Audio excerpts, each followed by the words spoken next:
Hi, Queer Stars. I'm Otis Elevator Ashtabula LaBelle. I'm the witch on the job. I am with this witch. We've got the shoreline magic upon us, the sun shining a beam on the waters, and I've got a dream of lost fathers, lost mothers, lost sisters, lost brothers, lost daughters. I want to remember them all, one by one, as a trans person does, which is what I am. I'm queer, non-binary, trans, and I pass as a white man, and I am that damsel in distress. I'm channeling messages from the divine and my guides about gender today as a queer mystic, and my intention is to bring dignity to everybody and to release any lies. So I'll just put it out there that I've experienced a lot of genders because I was raised female. I have predominantly XX chromosome body to foundationally build upon with testosterone, which I have for about 10 years. And now I pass as male because I've redistributed my hair, just like I think we should redistribute the economies. And I put the antennas of spirit all over my body because I'm an otter. So I lie on this otter rock and I watch an otter feast out here all morning in this bay and flip his tail up every time he does, or they dove. I don't know what their gender is. They're cool. You know how they do family? Anyways, I want to talk about this kind of stuff. Otters go between, and I'm a betweenie too, and so do you. I'm just here to bring that remembering back piece by piece and really show this inner family systems work is actually queer if you look at it. It's your multiplicity of self, of genders, and we talk about gender movements and how men often need to integrate their feminine, which is true. And we've got prophets of the world like Buddha, Jesus, Muhammad. Like everybody's really peaceful, and they've gone and they're bad. Like they're really all messed up too, just like me, just like you, probably like more like me. I mean, I've really been cursed by family patterns and bound, and I'm just recently awakening and understanding it. But I've really done all the stuff they did, and I'm coming into gifts with it, and it's great to transmute that parallel. That's why they were able to see things, which I am too. So I'm here to join the sissies on the rock and talk.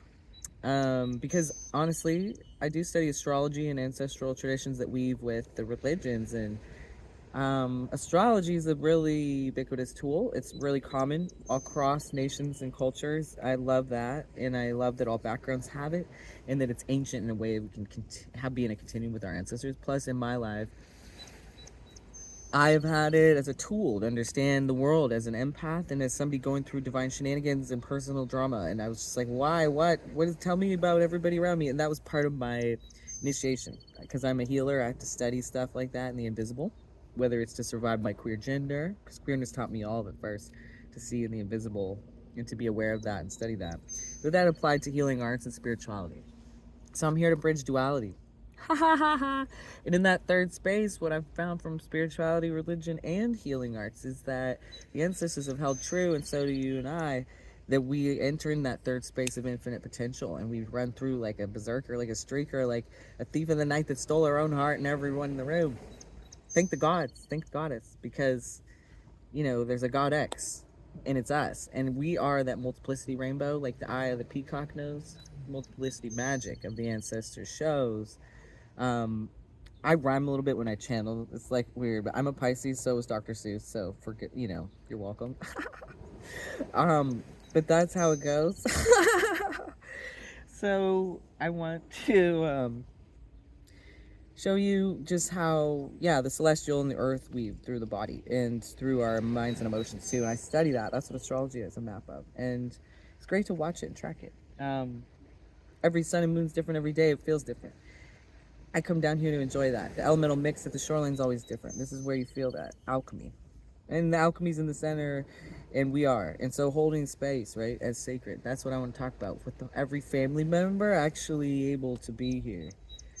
Do you know, I actually do hold that as possible, but I feel like I'm one of the few that can actually see how it's going to happen. Because everybody else does not know how everybody else feels, but I kind of do. Because I've actually done brother, sister, mom, dad. I've done them. I've done them all. I've done them all. I want to show you, I want to tell you, I'm going to write my story because I really have done them all.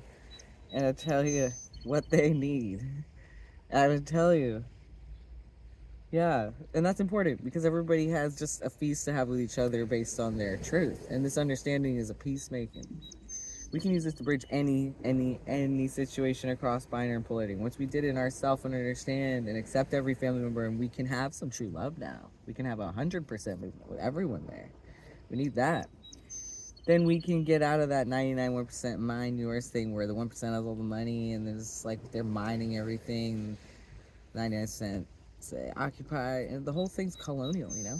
I want 100% and to make it a feast. That's it. No more holding the bucket to realize it. Bears are back. We're throwing logs around because we're making a garden. We're not here to attack anybody. There's everybody has a belonging. And when they put it right, it's regenerative. We're just doing ecosystem tending like we always have. We're bringing a feast and a gift party. It's literally going to be fun too. We're going to do a lot of parties and gardening and you know free up identities and beauty and art and have amazing relationships. Do an ancestral revival project where we regenerate the ecosystem. Do you know this is great? I mean, what the heck? I think there's going to be a big peace and a big religion over shift and something. Anyways, uprising from the middle of all of it, because everybody, even the Christians, are really wildly amazing astrologers. They're really on it. They weave it with the Bible, and they're amazing. Supposedly it's a prophetic time, according to them. Go watch some of the Christian astrologers. Anyways, the mysticism's amazing and so perfect. This is Venus's realm. You can study Venus, everything in tracks in the divine feminine, by the way, which we mostly are because we're mostly all three X's out of four, even if you're a man. And then more than 50% of us, I think, are actually not with the Y. You know, we're something else, either female or trans or intersex. So the Y is the minority in every case. Okay, so we gotta wonder why is that taking up all the space in the room, and everybody's mad at that masculine why and asking why. It's like a forked tongue. Why is that snake in here? Don't bring that snake in here. Beating it out the door. But it's also like a dousing one, right? Like that one is kind of seeking. It's the masculine part of us is actually called aroused to something. So how can we harness that for good? You know, good part of snakes. Work it out. Shed the shame. Align. They're the closest to the ground. There's a sacred embodiment, maleness and masculinity in all of us. Really arouses in us. It makes us really embodied with our love.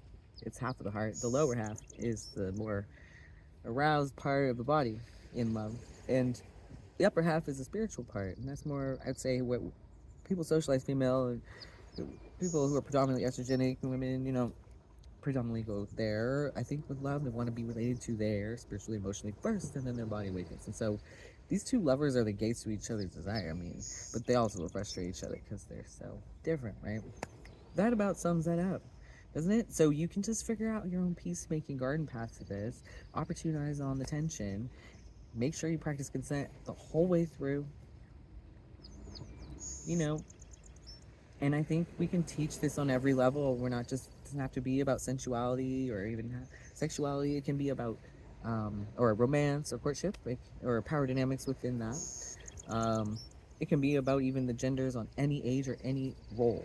So it could be friendship, at work, among cousins, but it can be also with your friends and your siblings. And so the brother and sister could be like finding ways that they're different and their challenges and the ways that they each take up more space. Just looking at those two halves of the heart, just for start, right? You can look at right left too, because the heart has four chambers. And when you go up, down, right, left, and you get that four, that foundational, those differences, you've actually got two more genders. And what that is a sort of like thing that kids get, which is a fresh take on gender. The youth in us all, our inner children, they all want actually to express sort of something of the genders, but also playfully awakening and playing with it, mixing. And kids do that naturally. So they say the son and daughter of the family system in us all, and we have them all of all ages. And astrology shows how we have them. You can look at your chart and you can know who's mom and dad. That's usually Capricorn, Cancer, and then younger brothers, Aries, or first house. You know, Capricorn is usually 10th house, Cancer is usually 4th house. So the tending family and work, those are patriarchal, matriarchal parts of your archetypal self. Mommy, daddy. And then first house, Aries, it's sort of younger brother parts of self. Your core raw primal identity, your little young toddler self. but that young streak of wild and that little bro in you, and the feisty one, and then the older sister Libra opposite that. And these are the four quadrants. They represent the solstices and equinoxes and those energies of extremes and halves. And the halves are waxing darkness is Aries in the spring equinox, and waning light is Libra in the fall equinox. And so when we have a crossroads instead of just binary, it makes a medicine wheel. Like, where's my visual? See my tarot deck? It has Bridget's crossroads on it. So when you just don't, when you have the solstices and equinoxes, then you make the whole wheel. Then that's the medicine wheel, and the sacred space is held. Boom. You know, it's the equinox ones and the queer ones, the waxing darkness and the waning light, the butch and the sissy at the equinoxes. They're also solstice, you know, that square with the solstice energy that's so definitive, or the new moon, dark moon, if you want to look at a moon cycle. This is just polarities and binaries. So if you want to break out of binaries, join the mixies in there, including the kids who are like really free, and let your inner kid listen too. And the family system just like play with the divine part of all of them. And look what it makes a medicine wheel. Look where they meet in the middle, that fifth space, which guess where that is? The heart gate. And you bridge above and below. You have your whole heart, all four quadrants, and everybody loves wholeheartedly. And we make the world of that. Yes. This is why I believe ancestral culture and our healing arts are revival, and we can teach relationships.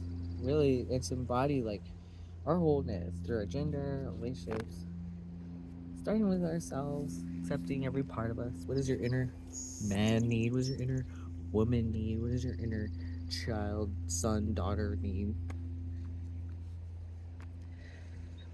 Hmm. Everybody's got a unique answer. I really want to hear everyone's unique answer, right? I would love to. I think that stuff's so fascinating.